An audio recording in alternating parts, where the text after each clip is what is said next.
Hi guys, this is Alexandra, and today I'm playing Choices.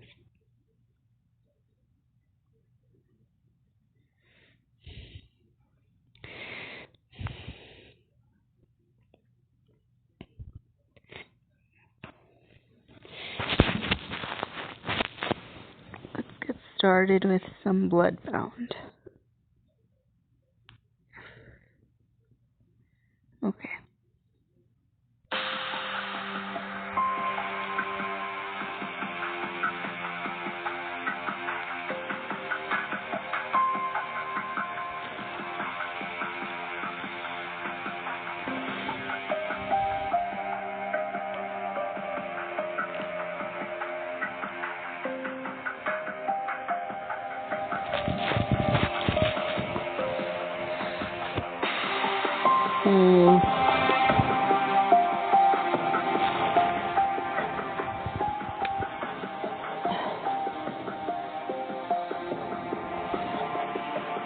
Bloodbound has a lot to do with supernatural beings, especially vampires.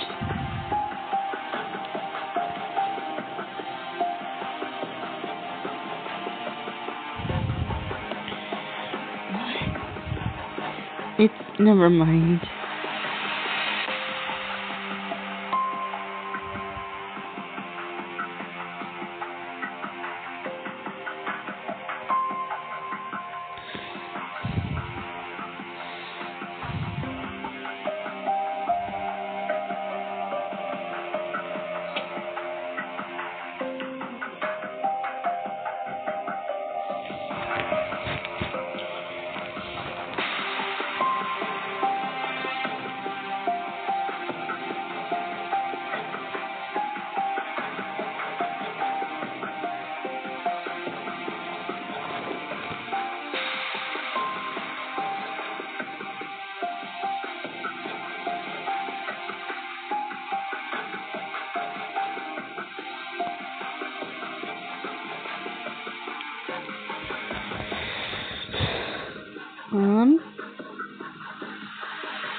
You didn't go further into facilities and let if you try to track her theme, I should tell Camila.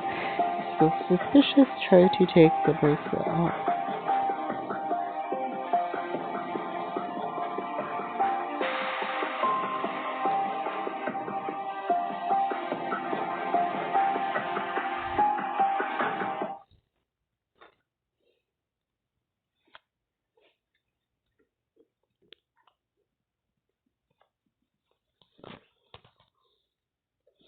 So I'm going to restart chapter 3 for you guys.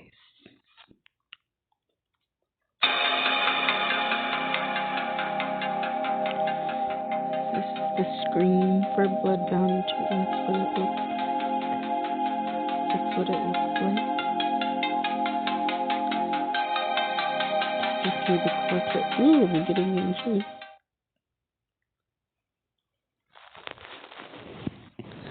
You, Adrian, Camilla, Lily, and Jack sit on Adrian's private jet as it soars towards Las Vegas. Okay, how did I not know you have a private jet? Can't you imagine how it would have sounded if I'd told you? You didn't want to come across as a rich douchebag? Wow. Wow. That's funny.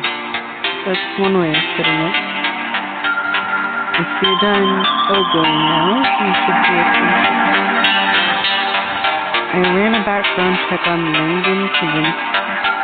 Among other things, he's a casino mogul, a known eccentric, and a collector of antiques.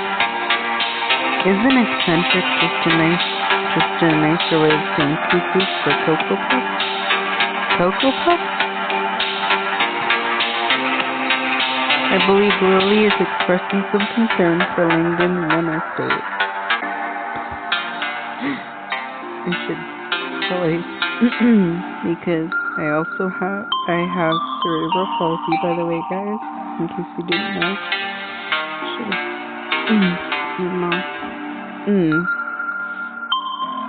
So, oh well, I can't say much about that. What we need to focus on is his collection, specifically the amulet of Nara he possesses. He's agreed to meet with us to discuss the potential sale of the amulet. It should be quick. We go in, buy the amulet, and leave Vegas immediately. What if it's more complicated than that? Worst case scenario, we'll probably have to rub elbows with Langdon for a bit. Oh, I can think of some worse scenarios than that.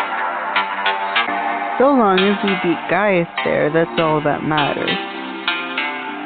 Which shouldn't be a problem considering Gaius has spent nearly a century in a coffin, and Jameson is a Luddite who refuses to use computers. It sounds simple enough, and yet, what if Gaius is already there? We end up with survival.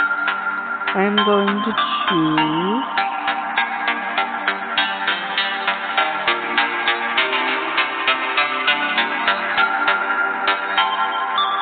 Oh wow, you do really have a way with words. If I go down, I'm thinking that... I'm not gonna say that word. It's a bad word. I'm not gonna say it.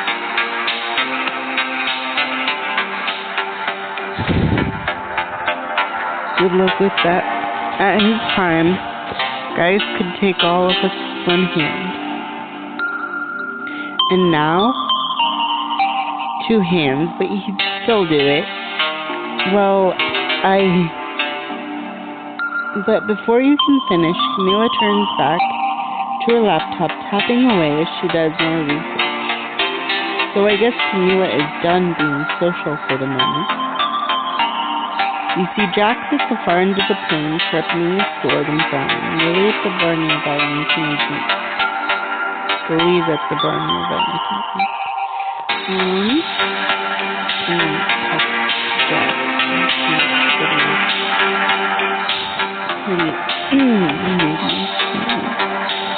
You make your way over to Jax, the ringing of his whetstone shrill against the gentle roar of the plane. Hey, Amy. Couldn't help but notice that you look kinda intense. I made up a name for my character, too.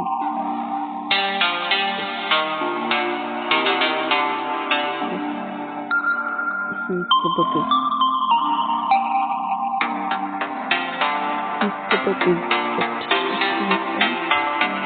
I mean,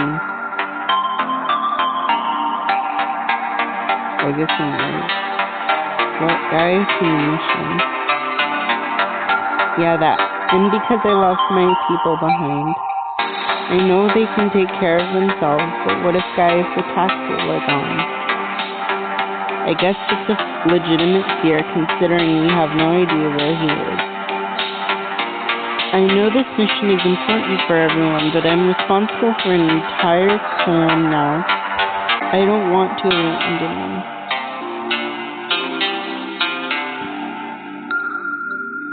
I'm sure your clan will be safe.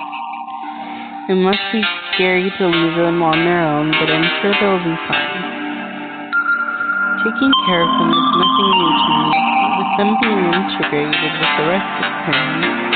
What if something happens while I'm gone? Well then, you'll just have to trust that your leadership has taught them all they need to know to take care of themselves. But yes, in stopping Gaius, it's the best thing I can do for them. Just promise me that if you're the one who kills him, you'll have some really cool lines like, no, that's what I call high stakes. Not on your life. Jax puts his hand on your arm, looking at you with a smile. Hey, thanks for coming over to talk to me, Amy. I really needed it. Anytime. Looking around the plane, you spot Adrian sitting by himself in the back. He's staring out the window, silent. I should go see what's the matter. This music is making me laugh. You sit in the seat beside him, which rouses him from his thoughts. Amy, is everything all right? Adrian sighs, his gaze drifting back to the window and the city life far below. I can't help but feel this is all my fault. Your fault? How? I was the one who chose to imprison Gaius rather than end him. Most of the others wanted him killed, but I just couldn't make that choice. I let my emotions cloud my judgment, and now everyone is paying for it. Everything that's happened is because of my weakness. This isn't your fault. You can make this right.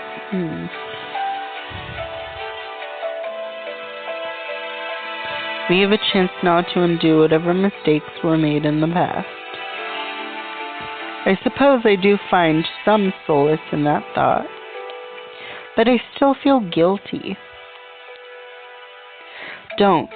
You did what you thought was right, and that's all we can ever do, right? I suppose it is. Adrian takes a deep breath, his eyes trained on the window. I'm tired of being shackled to the past, to my mistakes, to my weakness. If I see Gaius again, I won't hesitate like I did before. This time I'll end it for good. Adrian. Before you can think of what to say, the pilot announces that the plane is descending into Las Vegas. Enough talk, here we go. Wow, Camila's really in, businessy stuff. After the plane lands, you and the others walk out onto a tarmac. It's so humid here. You should try Egypt. Kind of funny, but not that funny. At least in my opinion. I know we're all on a very serious mission of world-ending importance, but could we find a minute for some Vegas shenanigans? Hit a casino and a buffet and a show, and maybe do that thing where we stand in front of the Bellagio fountain and dramatically walk away one at a time. You must be Mr. Raines and Associates. Wow.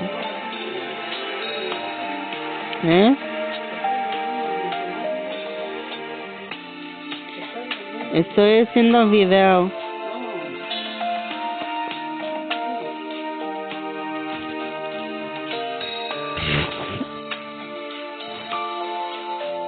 To that little city. You must be Mr. Kavinsky's assistant. Indeed, sir. You may call me Mr. Clump. Will you be taking us to see your employer? I'm afraid that Mr. Kavinsky has postponed your meeting due to some unforeseen circumstances. When will we get to speak with him? I assure you, Mr. Kavinsky is still very much interested in meeting with you. However, he will not be free until tomorrow night.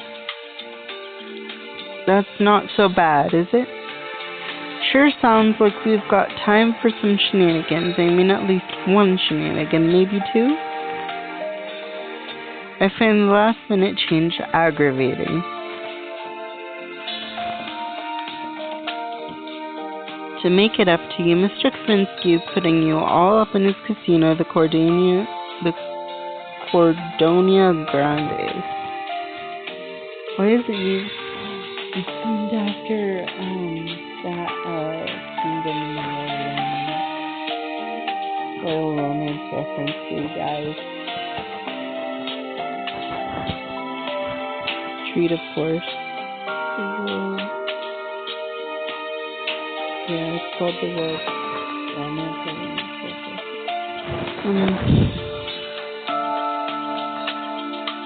Whoa, whoa, whoa, like a fancy Vegas hotel? I've always wanted to stay in one of those. This is going to rule, we should stay on guard. We should be on guard. This sounds nice and all, but I don't like the fact that Zelensky canceled at the last minute. Nor do I don't trust it. Maybe he's just busy? Maybe, but I've never met a coincidence I like.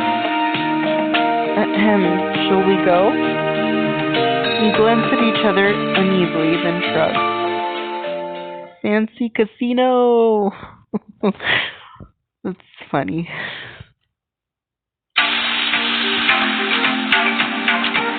Mr. Clump takes you all to a large suite at the top of the court zone grande. Oh my god. I think I have to see. Is there a robot button? No, there's nothing. I'll admit, it is rather obscure. Bunch of word going.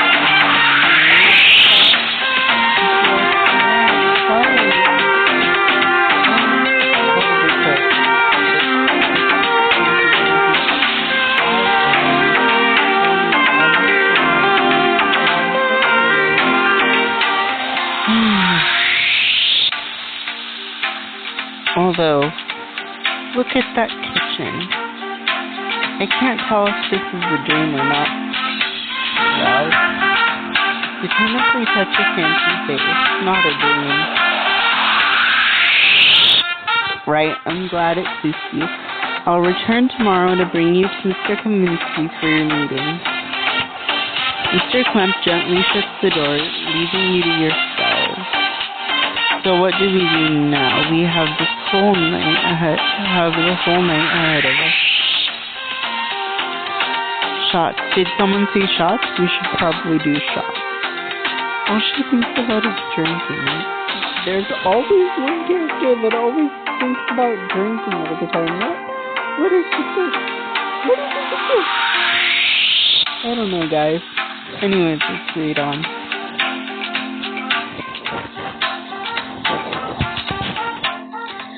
I don't particularly care, so long as we don't let our guards down. You're a real party animal, Camila. Don't me.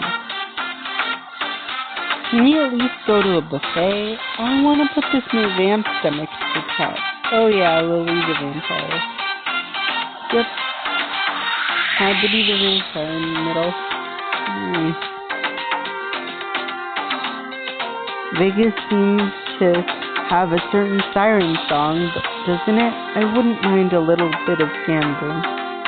Hadn't pegged you as a gambler, Reams.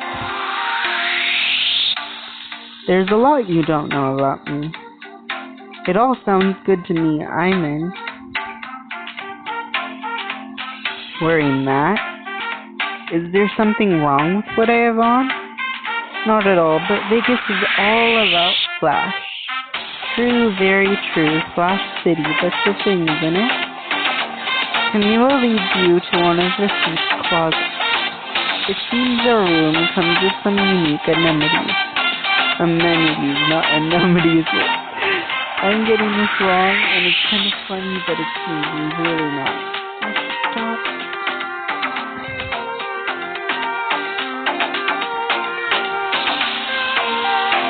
Hanging in the closet is a beautiful outfit, fit for a night on the town. I'm sure you'll turn heads wearing this tonight. Ooh, I want to wear this outfit so bad, but I don't have enough diamonds for it. Do I? No, I don't. I can tell I don't.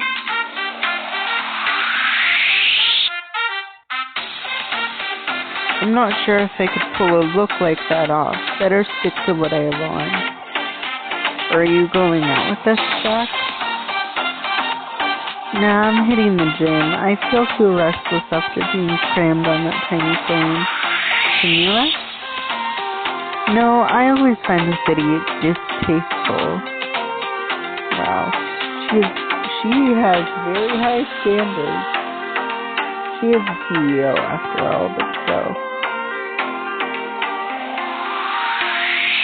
What are you saying, Amy? Care to place some bets? Or stuff your face with me? Okay, I'm going to pick.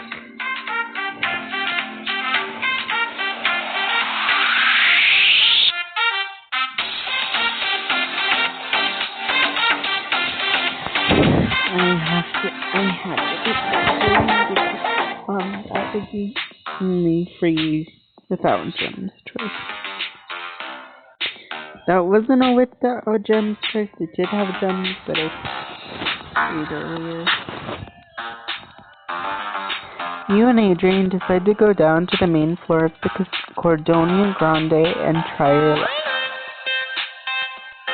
Whoa, this place is huge. I've always admired a good casino layout. There's a real artistry. A real mastery of psychology at work.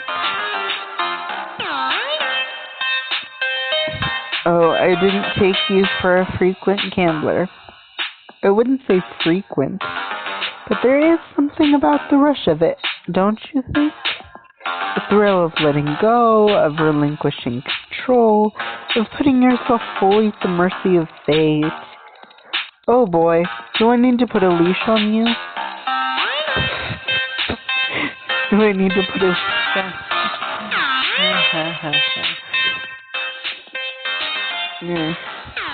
Not quite my speech. Adrian takes your hand in his. This will do just as nicely. Smooth. The two of you wander through the casino. You pass by blackjack tables and slot machines, the air heavy with cigarette smoke and the chiming of the machines. A waitress in a skimpy outfit offers you a tray of drinks as she passes by. Don't mind if I do. I'll have the... That's one of my favorite drinks. Of course it is. What are you implying? You told me, James. Wow. She just called him.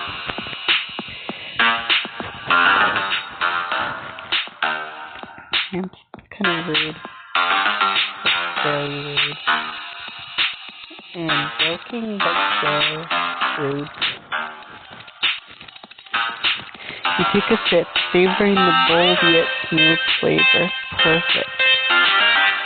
As you enjoy your drink, Adrian drifts casually toward a roulette table. No, this is my type of game. Elegant, simple, and functionally random. A perfect metaphor. I like how the balls go clack, clack, clack. That too. The dealer presiding over the roulette table, asks for the new players to make their bet. I'm betting top line. The dealer looks at you expectantly. On red this time. I bet on black one time. And so I'm going to spice it up and win. The dealer drops the ball into the roulette wheel and spins it around. You hold your breath and the ball lands on.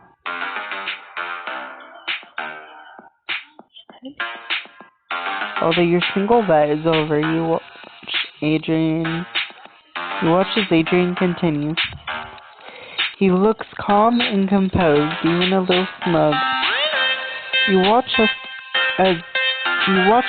gradually the top line of the table begins to fill up. How lucky. That was a risky bet. Did you know? Do your vampire senses tingle or something? Nothing like that. I've just developed a good eye after so many years of playing. The dealer pays out Adrian, who turns to you with a wink. What do you say we try our luck again? Lead the way, high roller. Wow. Flattery at its best. Right there. You wander over to a poker table. Adrian settles into a seat and places his bet on the table. Will you be my good luck charm, Amy? I doubt you need it, but yes, of course.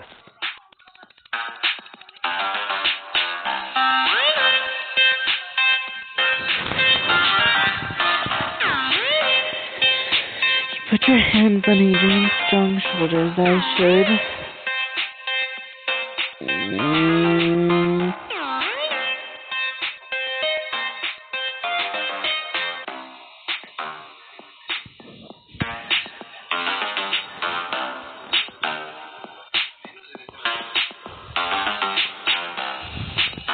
I don't think I've ever seen him so focused before. Eventually, Adrian throws down his winning hand. 3 kings. The other players grumble or laugh good-naturedly. One, however, glares at Adrian.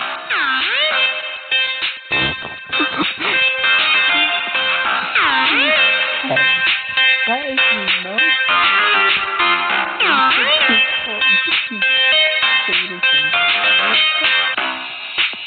Let's not dwell on that, shall we?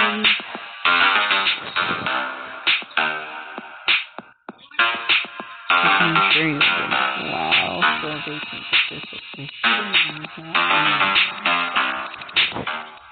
Yep.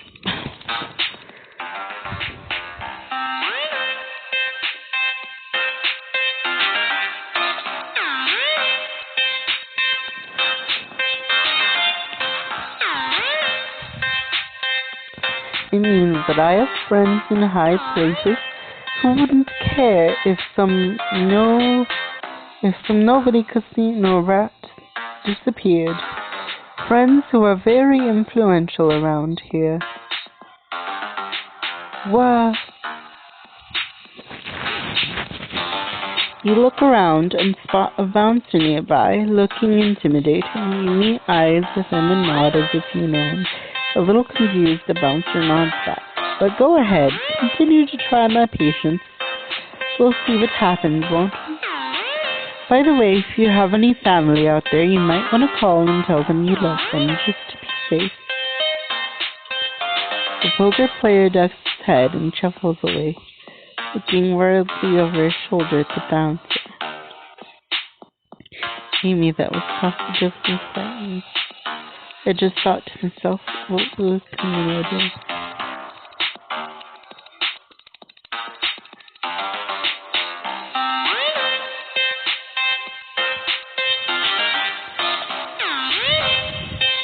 After a few more games, Adrian exchanges chips for cash. Penny offers you his arm. That hits the spot, but I'm ready for a break. Join me upstairs? My pleasure. These backgrounds look super nice. I will congratulate whoever did them. Oh my goodness.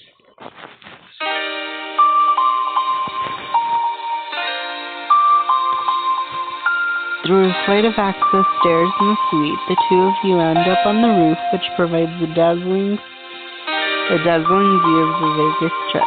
Wow, this is gorgeous.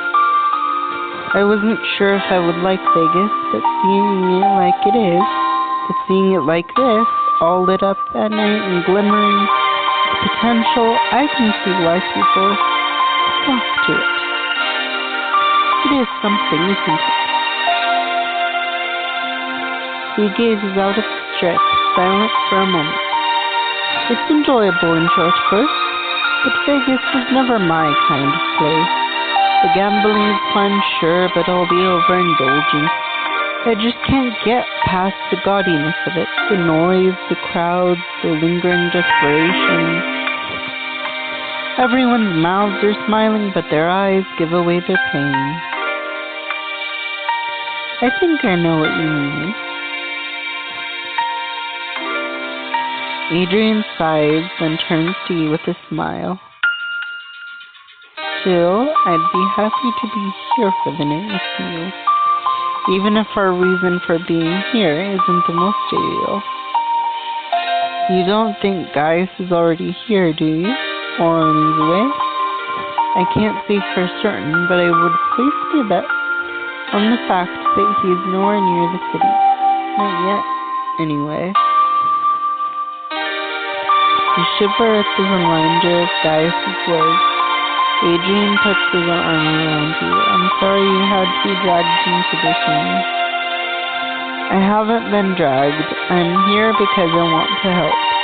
Besides, because I want to be with you. And I appreciate it more than you know. I'm going to do whatever it takes to keep you safe. He went to his hand, touched his fingers to his temple. Adrian, have you, cried recently? I was in such a rush to get here that it slipped my mind. But don't worry about it, I'll manage. Feed on me, or if you're sure. I'm gonna say feed on me, because it's alright, I don't mind, and I trust you. Annie. Adrian pulls you in closer, gently brushing your hair away from your neck. You shiver at his touch. It's okay. You clutch at Adrian's upper arm, tilting your head to better expose your neck. Adrian bends his head and sings. Pain lances through you as his teeth penetrate your neck.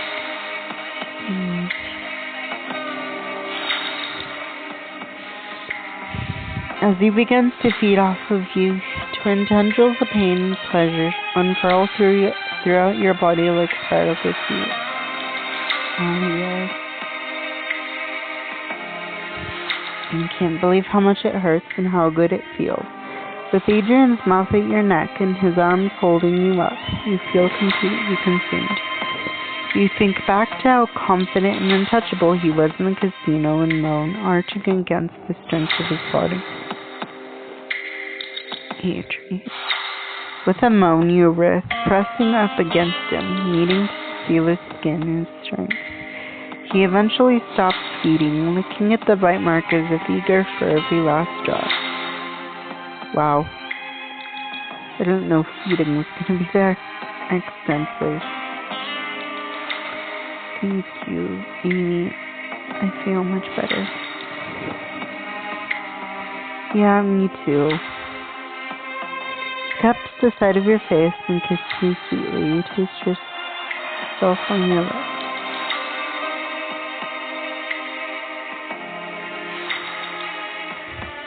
As he starts to pull away, you hook your fingers in his labels, drawing him in deeper, unable to shake the feel off of his lips off your neck. The two of you lose track of the night, entwined in each other between the stars and biggest light.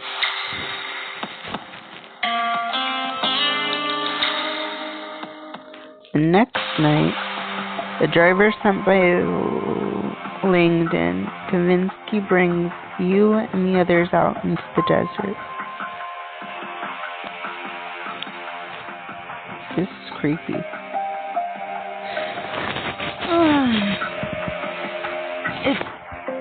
It's a fictitious novel, but it's creepy. I don't see anything that's fictitious though.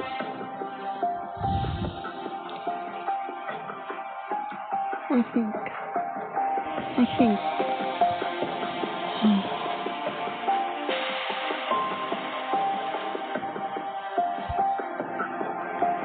I don't like it. You don't like much of anything, do you? I like my sword. As the car slows to a stop, a massive gray building looms before you. Must be the place. Mr. Klemp walks from the facility to your car, opening the door for you. Good evening, everyone. I trust you stay at the Cordoni Grande with dear to liking. Absolutely. What is she? See, this is the character in every novel that cusses, that says something, that there's always a character that cusses and says things and does